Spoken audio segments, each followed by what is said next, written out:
본 말씀을 통해서 생명력을 키우라 는 제목으로 말씀 증거하겠습니다.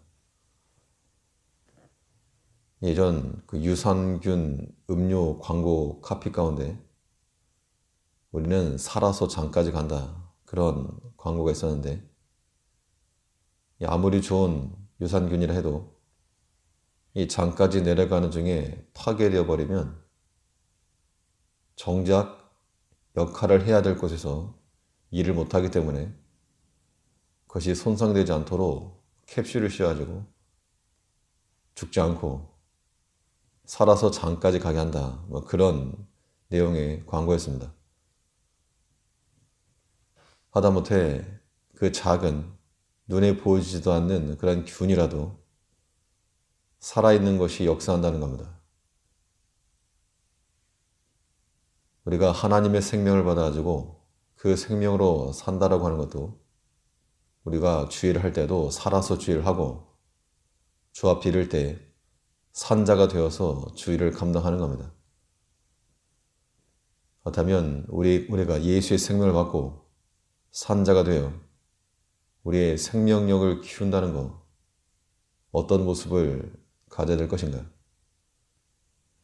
본 말씀을 통해 살펴보면 우리의 생명력을 키운다는 것은 시험의 강도만큼 믿음의 세기를 키우는 겁니다.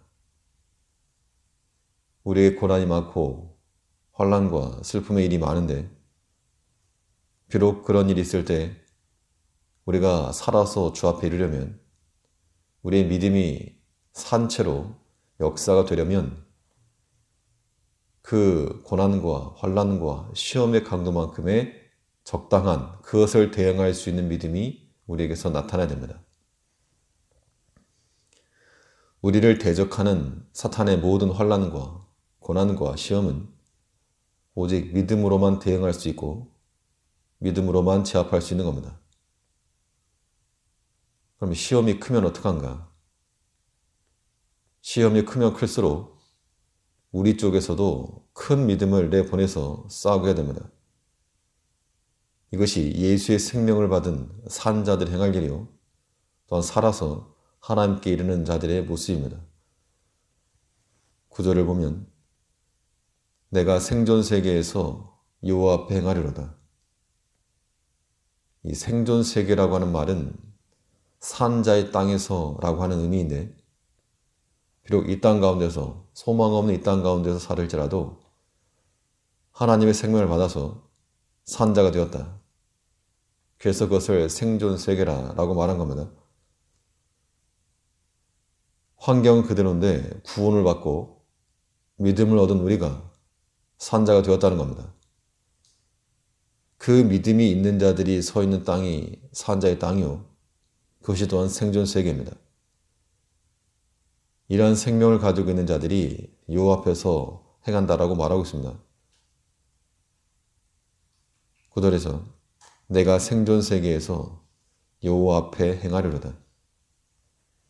예수의 생명을 가지고 하나님 앞에서 행하고자 하는 그 모습, 이것이 우리가 나타낼 만한 믿음인 겁니다. 이러한 믿음이 크면 클수록 어떤 시험에도 다 적용할 수 있는 그러한 좋은 믿음 되는 겁니다. 10절에서는 내가 믿는 고로 말하리라. 내가 큰 곤란을 당하였도다. 내가 곤란 당한 그때에도 믿음을 가지고 있었다, 그 이야기입니다. 그래서 큰 어려움을 당하였을 때 내가 무엇을 가지고 대응하였는가? 그때도 내가 믿음을 가지고 대응해서 그 믿음으로 말하고 믿음으로 행하였다, 그 의미가 되는 겁니다. 우리네 인생 가운데서 어려움 없을 때가 없고 시험 없는 때가 없고 고난 없는 때가 없습니다. 그러나 그러한 때 우리에게 믿음이 있는가? 이것을 살피는 것이 중요한 겁니다. 우리에게 믿음이 여전히 있으면 마치 슈퍼 세이브가 가능하고, 믿음 없으면 그 누구라도 넘어지고 마는 겁니다. 오늘 불렀던 찬송 가운데 시험을 어떤 시험이든 쉽게 이겨내고 믿음이 있으면 시험을 쉽게 이겨낸다 그랬습니다. 우리 이 생존 세계에서 주의 생명을 받아 산다는 것은 말 그대로 주의 생명, 예수의 생명으로 예수 대신 살아가는 겁니다. 그러니까 우리가 산다는 것도 우리 육신을 가지고 살지만 예수의 생명을 가진 사람들은 예수님이 대신 산다라고 하는 그런 생각을 가져야 한다는 겁니다. 예수님께서 이미 다 이겨놓으셨고 사탄 허리를 다 꺾어놨는데 어떤 문제든 쉽게 이긴다는 겁니다. 믿음만 있으면. 그런데 우리가 때로 절망하고 낙담하고 이렇게 되는 것은 우리 주님으로 하여금 그러한 것을 경험하게 만드는 겁니다. 우리 안에는 믿음으로 항상 믿음과 소망이 발견되어야 되겠는데 예수님께서 그런 일에 낙심하시겠는가? 모든 능력이 있어서 없는 것도 있는 것처럼 부르시는 예수님께서 그 작은 것 때문에 낙심하고 사명을 버리고 육신에 속하며 뒷걸음치시겠는가? 그럴 리 없다는 겁니다. 우리 예수의 생명을 받아 살아서 주를 섬기는 자가 되어야 되겠으므로 우리가 예수님 대신 살아낸다. 예수님께서는 시험에 지거나 하신 일이 없으므로 주의 생명을 받아 사는 자들도 큰 시험을 당할지라도 큰 믿음으로 이겨내야 됩니다.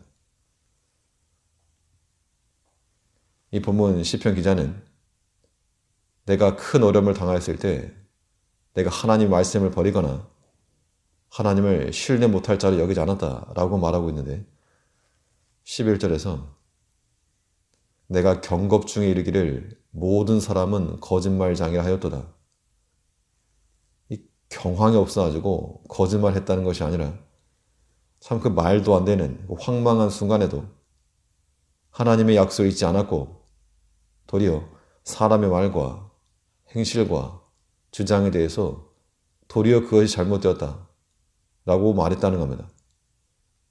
이것이 마치 우리가 캡슐을 씌워가지고 주 앞에 이르도록 살아서 가는 도중에 죽지 않고 살아서 주 앞에 이르는 우리의 믿음이 되는 겁니다.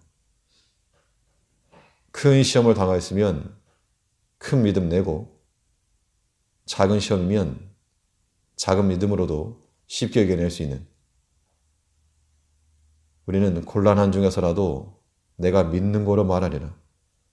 그 주를 믿는 믿음이 우리 가운데서 소멸되지 않아서 마치 예수님께서 모든 시험을 주의 말씀을 이겨내신 것 같이 우리도 모든 시험을 이겨내고 살아있는 예수의 생명을 가지고 예수 대신 살아가는 그런 모습이 우리 가운데 있어야 되겠습니다.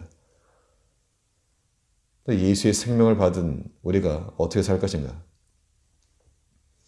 우리에게서 생명력이 커지려면 받은 은혜에 대해서 보답하고자 하는 마음을 가져야 되겠습니다.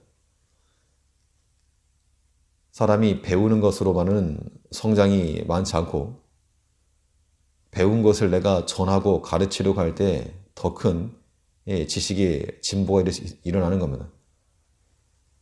우리가 하나님께 은혜를 받는 것만 아니고 받은 것을 알고 그 은혜를 보답하고자 하는 마음을 가질 때 우리의 믿음은 더 커지고 우리의 생명력이라고 하는 것은 굳은 땅을 뚫고 나오는 새싹과 같이 어떤 시험도 능히 이겨내는 겁니다.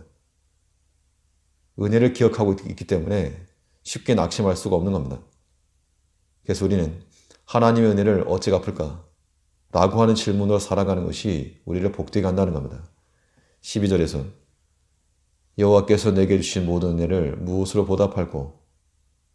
우리 여전히 아직도 부족하다. 아직도 모자르다. 라고 말하지만 그러나 이것 없고 저것 없고 해도 없다 해도 믿음이 없다 그랬는데 우리는 무엇보다도 우리 생각이 변해야 되겠습니다.